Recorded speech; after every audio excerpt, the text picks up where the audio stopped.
This time, we're going to add fractions, but notice the denominators aren't numbers, they're variables. So in this case, something I love to teach all of my students is if this gets difficult for you, let's go back and solve a simpler problem, and we can use the techniques from that to help us with this. So I just want to review for a moment. If I were to ask you to fill in, let's say, this, then I'm just changing the values here for a and b into numbers.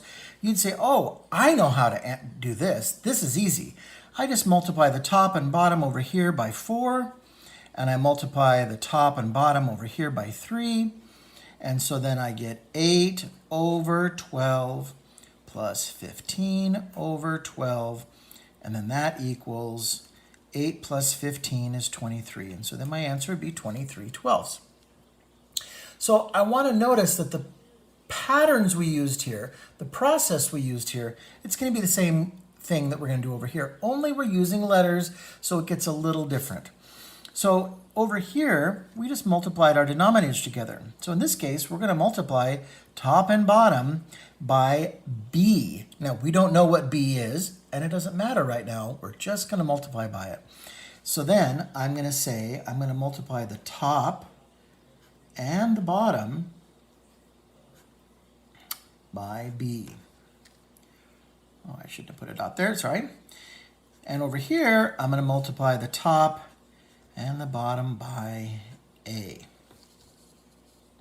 When I multiply these together then, b times a, now here's where we get a little confused if we're not comfortable with algebra, is when you multiply letters together in algebra, we just write them together in alphabetical order. So b times a is just ab, meaning a times b. So our denominator is ab. Over here, b times 2 is simply 2b, and 5 times a is simply 5a. Now, we don't know what b and a are, so when we go to add them together, we just need to leave them as they are, and we're going to write our answer like this.